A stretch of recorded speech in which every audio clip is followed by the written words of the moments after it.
नमस्कार, India news देख रहे हैं आप। मैं हूं आपके साथ पराग गुप्ता। सबसे पहले बात करेंगे बुलेटिन में बड़ी खबर की। केंद्र सरकार ने बड़ा फैसला लिया है। अंतर्राष्ट्रीय कीमतों में बढ़ोतरी के बीच ये बड़ा फैसला लिया गया है। किसानों को पुराने दाम पर डीएपी खाद मिलेगी। डीएपी खाद 2400 रुपए की जगह 1200 रुपए में मिलेगी। पीएम मोदी ने ट्वीट करके इसकी जानकारी दी है। ये ट्वीट हम आपको दिखा रहे हैं प्रधानमंत्री नरेंद्र मोदी का। उन्होंने इस संबंध में एक ट्वीट किया है और बताया है कि डीएपी खाद किसानों को 2400 की जगह 1200 रुपए में मिलेगी। प्रधानमंत्री मोदी ने ट्वीट करके ये जानकारी दी है। तो बड़ा फैसला केंद्र सरकार का, बड़ी और अहम जानकारी आपको हम बता रहे हैं। केंद्र सरकार ने बड़ा फैसला लिया है। अंतर्राष्ट्रीय कीमतों में बढ़ोतरी के बीच ये बड़ा फैसला केंद्र सरकार की ओर से लिया गया। किसानों को पुराने दाम पर ही डीएपी खाद मिलेगी। इस बात की जानकारी पीएम ने ट्वीट करके भी दी है। डीएपी खाद 2400 की जगह 1200 रुपए में किसानों को मिलेगी। पीएम मोदी ने ट्वीट किया है और ये ट्वीट हम आपको दिखा रहे हैं।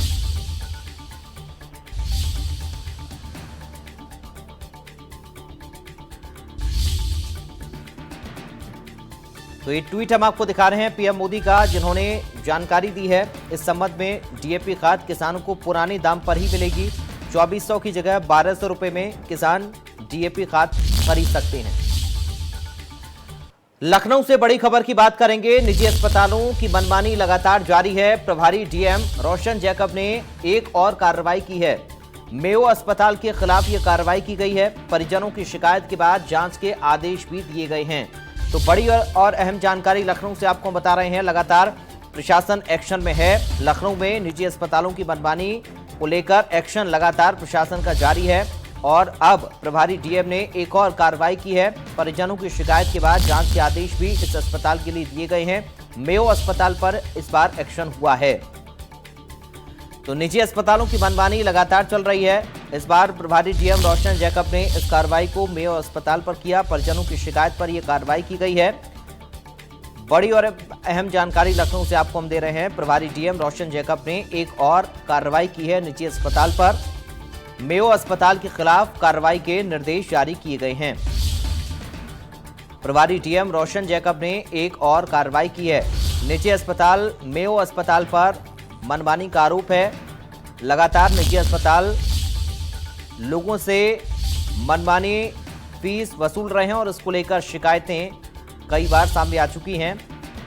कड़ी हिदायत निजी अस्पतालों को दी भी गई है शासन स्तर से, लेकिन मनमानी से बाज नहीं आ रहे हैं निजी अस्पताल। एक बार फिर से मेयो अस्पताल का मामला सामने आया, जहां पर कुछ लोगों ने शिकायत की है प्रशासन से और इसके बाद ये एक्शन हुआ है। निर्देश दिए गए हैं प्रभारी डीएम की ओर से इस अस्पताल पर कार्रवाई के लिए।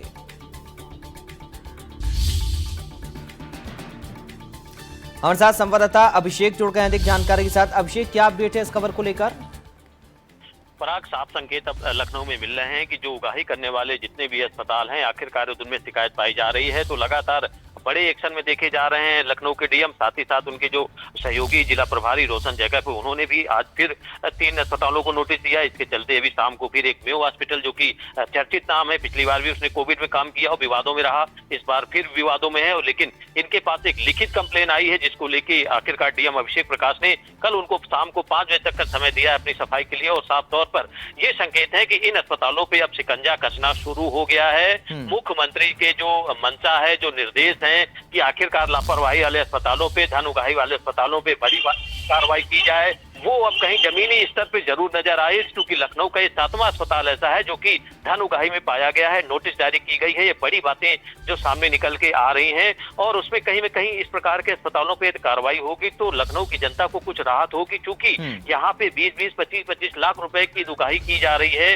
मात्र 4 से 5 दिनों में। तो जाहिर सी बात है, यदि कोरोना प्रोटोकॉल की गाइडलाइन की बात करें तो मात्र 24 घंटे में यदि गंभीर मरीज है तो उसको 15,000 रुपए ही ले सकते हैं। इतनी पैसे की उगाही क्यों और किसकी मेहरबानी पे? आखिरकार स्वास्थ्य विभाग के लोग उसमें शामिल हैं, कौन अधिकारी हैं जो कि आखिरकार ये मनमानी करने दे रहे हैं? तो उसको लेके साफ संकेत है कि आखिरकार ये कार्रवाई होनी भी चाहिए। चूंकि इस आपदा में लोग अवसर तलाश रहे हैं और लोग अपनों को खो रहे हैं, आर्थिक नुकसान भी झेल रहे हैं, उसके बावजूद अस्पतालों की मनमानी जारी है। तो आखिरकार ये एक बड़ा फैसला कहा जाएगा डीएम अभिषेक प्रकाश का, और ये कार्रवाई इन पे तय है।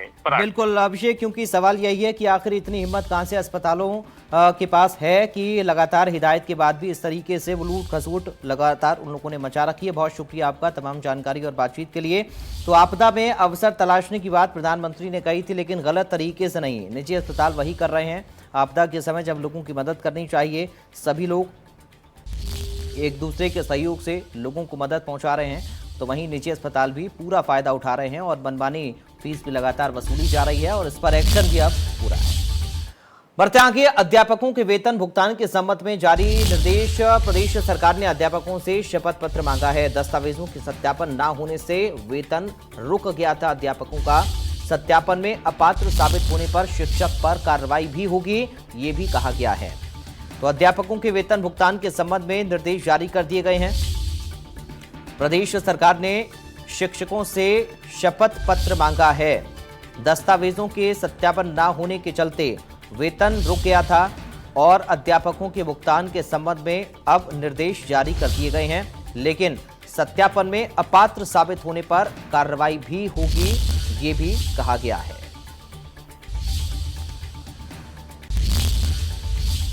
बढ़ते आगे बात करेंगे महाराजगंज की, जहां पर नेपाल पुलिस ने नेपाली युवक को गोली मारी है। नेपाल सशक्त पुलिस के जवान ने गोली मारी है। इलाज के लिए ले जा रहे युवक ने दम तोड़ दिया। गोली चलने से सीमा पर अफरा तफरी का माहौल बन गया। भारत के एसएसबी के जवान अलर्ट हो गए हैं। भारत नेपाल के बहुआर सीमा की ये पूरी घटना है। तो ये बड़ी और अहम जानकारी आपको बता दें। तस्वीरें हम आपको दिखा रहे हैं, जहां पर ये तस्वीरें आप देखिए किस तरह से घायल युवक को कुछ लोग अस्पताल ले जा रहे हैं, लेकिन उसने दम तोड़ दिया, इस तरह की जानकारी मिली है। उधर भारत एसएसबी के जवान अलर्ट हो गए हैं। तो बड़ी और अहम खबर आपको बता रही हैं महाराजगंज से, जहां पर नेपाल पुलिस ने एक नेपाली युवक को गोली मारी है। नेपाल सशक्त पुलिस के जवान ने यह गोली मारी है, इस तरह की जानकारी मिल रही है और अस्पताल ले जाते हुए युवक ने दम तोड़ दिया है। अब बात करेंगे कोरोना संक्रमण अपडेट की। यूपी में पिछले 24 घंटे में कोरोना संक्रमण के कुल 7,336 मामले आए हैं। यह संख्या 24 अप्रैल को आए 38,055 मामलों से लगभग 30,000 कम है। पिछले 24 घंटे में 19,669 संक्रमित मरीज उपचार के बाद डिस्चार्ज हो गए। वर्तमान में प्रदेश में कोरोना संक्रमण के एक्टिव मामलों की संख्या 1,23,579 है। तो वहीं उत्तर प्रदेश में ब्लैक फंगस का कहर अब तेजी से बढ़ रहा है। 150 से ज्यादा मामले यहां पर सामने आ चुके हैं।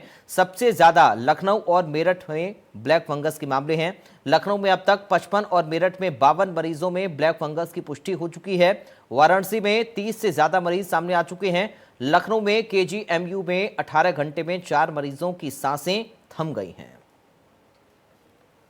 संबंध में प्रदेश की स्थिति इस प्रकार है।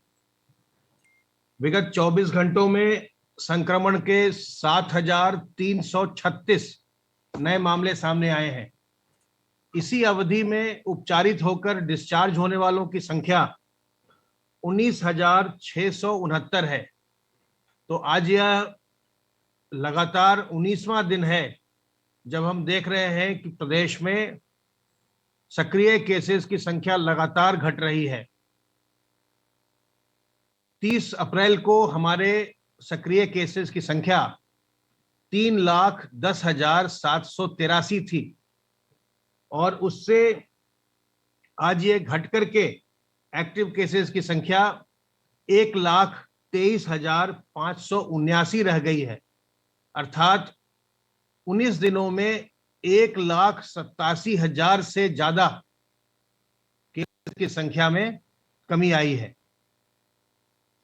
रिकवरी का प्रतिशत अब बढ़कर के 91.4% हो गया है और जो लोग आज तक संक्रमण से मुक्त हुए हैं और स्वस्थ हुए हैं उनकी संख्या बढ़कर के अब 15 लाख के पार हो गई है।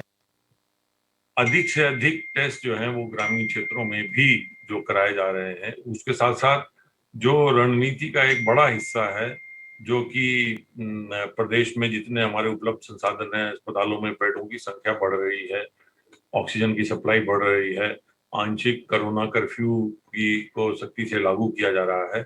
ये जो सारी एक होलिस्टिक अप्रोच रही है, ये पूरा जो एक मॉडल उत्तर प्रदेश का रहा है, जिसमें कि अग्रेसिव घर घर जाकर जो लक्षण युक्त व्यक्तियों को खोज के उनको मेडिकल किट बांटना, उनका टेस्ट कराना, आरआरटी के माध्यम से टेस्ट कराकर यदि पॉजिटिव पाए जाने पर उनको आइसोलेट करना। आइसोलेट करने के लिए अगर उनके घर में जगह नहीं है तो उनको ग्राम पंचायत भवन या स्कूल में क्वारंटीन सेंटर बनाकर उनको वहां पर क्वारंटीन करके आइसोलेट करना।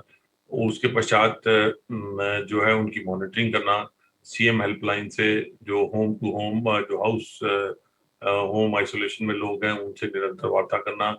तो सीएम हेल्पलाइन से ही जो अस्पतालों में दाखिल हैं उनके अटेंडेंट से लगातार वार्ता करना।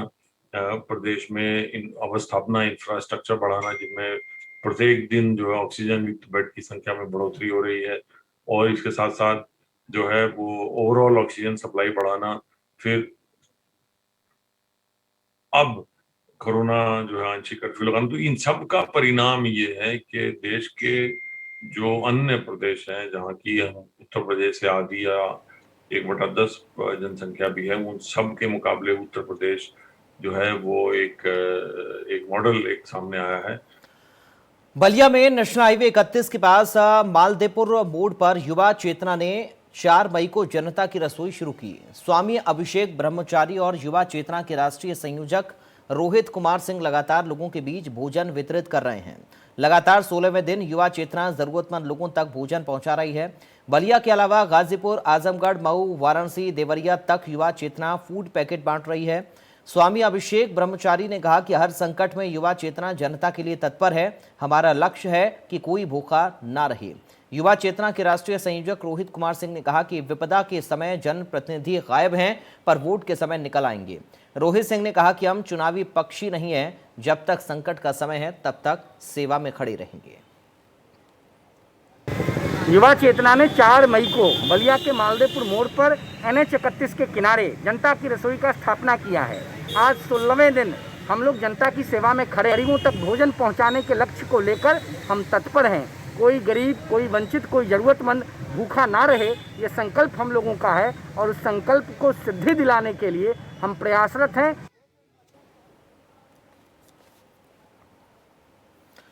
और इस बीच हाथरस से एक बड़ी खबर सामने आ रही है। बड़ी और अहम जानकारी हाथरस से आपको बता दें, जहां पर पुलिस ने बेशकीमती अष्ट धातु की मूर्तियां बरामद की हैं। पुलिस ने 4 डकैत गिरफ्तार किए हैं। इस मामले में 1.5 साल पहले प्राचीन ठाकुर जी के मंदिर में डकैती हुई थी। डकैतों ने पुजारी को बंधक बनाकर इस डकैती की वारदात को अंजाम दिया था। लूटी गई 3 बहुमूल्य अष्ट धातु की मूर्तियां यहां पर बरामद कर ली गई हैं। तो बड़ी खबर हाथरस से आपको बता रहे हैं, जहां पर लूटी हुई अष्ट धातु की मूर्तियां बरामद हुई हैं। पुलिस ने बेशकीमती अष्ट धातु की मूर्ति बरामद की है। बड़ी खबर आपको हाथरस से हम दे रहे हैं। 4 डकैत भी इसमें गिरफ्तार किए गए हैं। 1.5 साल पहले प्राचीन ठाकुर जी के मंदिर में डकैती हुई थी। डकैतों ने पुजारी को बंधक बनाकर इस घटना को अंजाम दिया था और अब लूटी गई 3 बहुमूल्य अष्ट धातु की मूर्तियां बरामद कर ली गई हैं। उधर समाजवादी पार्टी के नेता मुलायम सिंह की बहू अपर्णा यादव ने कोरोना वैक्सीन लगवाई है। अपर्णा यादव ने लोकबंधु अस्पताल पहुंचकर वैक्सीन की पहली डोज ली। अपर्णा यादव ने कहा कि हमारे लिए यहां गौरव की बात है कि ये वैक्सीन देश के डॉक्टर्स ने बनाई है। उन्होंने कोरोना की पहली डोज लेने के बाद लोगों से वैक्सीन लगवाने की अपील की।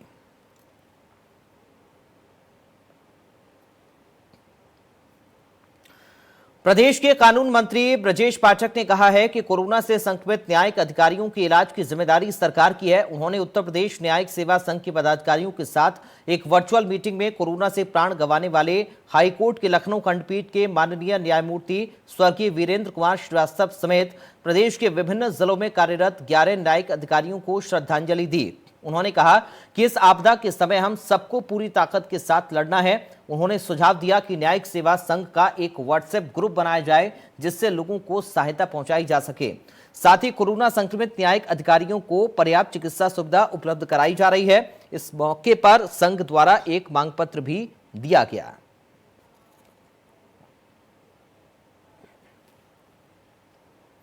उत्तर प्रदेश के मिर्जापुर में स्थित केबी महाविद्यालय के पुरातन छात्र डॉक्टर अनिल कुमार मिश्र ने कोरोना की 2DG दवा बनाई है। उसकी उपलब्धि से महाविद्यालय परिवार गौरवान्वित है। अध्यापन के दौरान इस कॉलेज में रक्षा मंत्री राजनाथ सिंह ने अनिल को सन 1979 से 80 फिजिक्स पढ़ाया था। होनहार छात्र ने मानवता की रक्षा के लिए कोरोना रक्षक दवा बनाई है। DRDO में कार्यरत वरिष्ठ वैज्ञानिक डॉक्टर अनिल कुमार मिश्र की अगुवाई में हैदराबाद स्थित डॉक्टर रेड्डी की लैब के साथ मिलकर कोरोना की ओरल दवा 2DG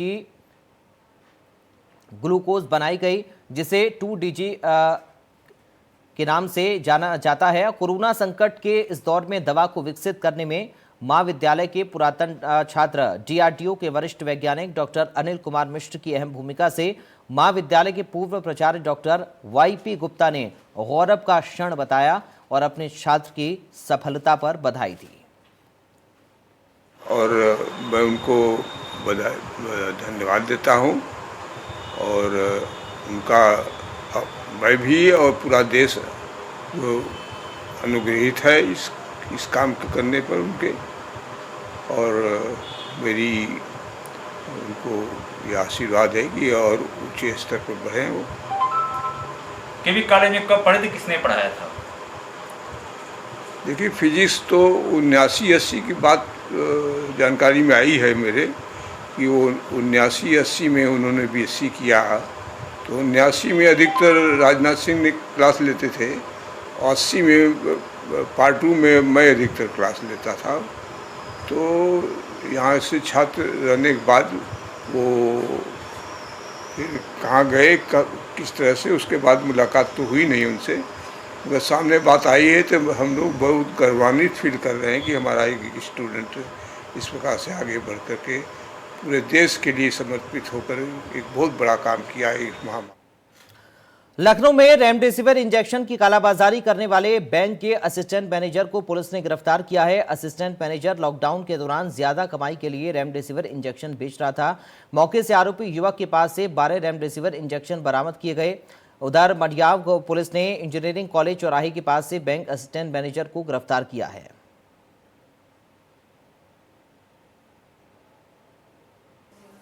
ये जो व्यक्ति है बांके बिहारी, जिसके बारे में न्यूज आई है, ये बैंक ऑफ बड़ौदा का कर्मचारी नहीं है, न पत्रकारपुरम ब्रांच में, न ही हमारी किसी भी दूसरी शाखा या ऑफिस में ये हमारा कर्मचारी स्टाफ है ही नहीं।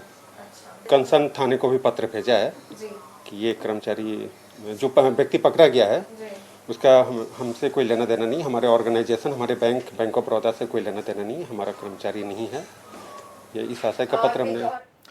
उत्तर प्रदेश प्राथमिक शिक्षक संघ ने दावा किया था कि पंचायत चुनाव के दौरान ड्यूटी करने वाले 1621 टीचर्स, शिक्षा मित्रों, अनुदेशकों और बेसिक शिक्षा विभाग के अन्य कर्मियों की कोरोना संक्रमण की वजह से मौत हुई है। इस पर उत्तर प्रदेश सरकार के बेसिक शिक्षक विभाग की तरफ से कहा गया है कि पंचायत चुनाव ड्यूटी के दौरान बेसिक शिक्षा विभाग के सिर्फ 3 शिक्षकों की मौत हुई है।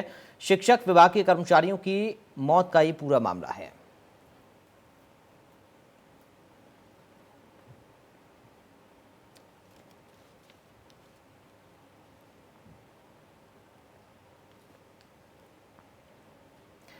कोरोना महामारी से सबको निजात मिले, इसके लिए मुल्क के सभी धार्मिक स्थलों से दुआ की जा रही है। लखनऊ की एक मस्जिद दुआ के अलावा जरूरतमंदों की मदद भी कर रही है। ऑक्सीजन सिलेंडर हो या फिर कंसंट्रेटर, लालबाग स्थित जामा मस्जिद के दरवाजे सभी के लिए खुले हुए हैं। देखिए इंडिया न्यूज संवाददाता खुर्रम निजामी की यह खास रिपोर्ट। देखते हैं तीसरे नंबर पे जो मरीज है उसे ऑक्सीजन लगी हुई है या लगने की ज़रूरत है तो उसकी फ़ोटो मंगाते हैं। फिर हम जो है अपने हिसाब से तहकीक करते हैं, जिस इलाके में वो रहता है हम लोगों के सब जानने वाले हैं उनको भेजते हैं, वो देखते हैं और नहीं देख पाते हैं तो फिर हम लोग खुद पहुंचाने चले जाते हैं। कल भी अभी 2-3 जगह हम लोग पहुंचाने गए हैं, लेने भी गए हैं, पहुंचाने भी गए। एक बात है साइकी है पूरे सोसाइटी की, जब किसी इदारे से आती है और वो मजहबी इदारा होता है तो जो दूसरे मज़हब के लोग थे थोड़ा उनको दिक्कत होती है कि वहाँ कैसे जाए मदद मांगने। ये एक समाज की साइकी है, हालांकि ज़रूरत पर वो सब नहीं देखा जाता। तो आप क्यों मस्जिद से हैं तो गैर मुस्लिम को मदद कैसे मिलेगी और कितनी मिल सकती है? हमारा जो समाज है हम लोग सब मिलजुल के शुरू से रहते आए हैं बचपन से। हमारे पड़ोस में जहाँ कारोबार है वहाँ भी अड़ोस पड़ोस में सब मिल के ही रहते हैं, जहाँ रहते हैं महल्ला वहाँ भी सब मिल के रहते हैं। तो हम लोगों के अंदर ऐसी कोई फीलिंग नहीं है हमारा सिर्फ मोटो ये है कि इंसान तकलीफ़ में है, इंसानों को राहत पहुंचाना है, उनकी खिदमत करना है। इंसान है तो उसके अंदर दर्द होगा, तो हमें इंसानियत के नाते ये काम करना है। इंसान पे काम करना है, बहुत अच्छे ख्यालात है। लेकिन कुछ लोग उनसे हम बात करते हैं, आप कहाँ से आए और क्या ज़रूरत है आपको? जी हम ऐश बाग से आए हैं, मेरा नाम अफसारुल हक है और हमारे नाना जान जो है एडमिट है यहाँ प्राइवेट हॉस्पिटल में। हालांकि अब उनको सिर्फ ऑक्सीजन की दिक्कत है, इसलिए हमें पता चला किसी से कि यहाँ पे मुफ्त में कंसेंटर दिए जा रहे हैं, तो हम यहाँ पे आए हैं इसी के उससे कि हमें थोड़ा कंसेंटर मिल जाए, क्योंकि हमारी ज़रूरत है ऑक्सीजन की और हम इतना एफर्ट भी नहीं कर पा रहे हैं। और अगर मुफ्त में कोई मदद मिल जा रही है तो ये हमारे लिए बहुत बेहतर होगा। और ऐसे वक्त में अगर ऐसी मदद लोग कर रहे हैं जो जाति और धर्म को नहीं देख रहे हैं, ये बहुत अच्छी बात है। जी बिल्कुल, यानी कि ज़रूरत अगर आपको है तो ये दरवाजे आपके लिए खुले हुए हैं। अगर आपका कोई मरीज़ है तो आप भी बिल्कुल यहाँ आ सकते हैं और कंसंट्रेटर या फिर ऑक्सीजन सिलेंडर आपको भी मिल सकता है। सही बात है कि इंसान और इंसानियत दो ऐसी चीज़ें हैं जो इस समाज को बनाती हैं, और अगर दोनों में ये भी ख़त्म हो जाए तो समाज सामान्य रहेगा। जाहिर बात है जज्बा होना चाहिए, मदद अपने आप हो जाती है। वीडियो जर्नलिस्ट हरिओम के साथ खुर्रम निज़ामी, इंडिया न्यूज़, लखनऊ। तो फिलहाल इन तमाम खबरों के साथ इस बुलेटिन से मुझे दीजिए इजाजत। आप देखते रहिए इंडिया न्यूज़।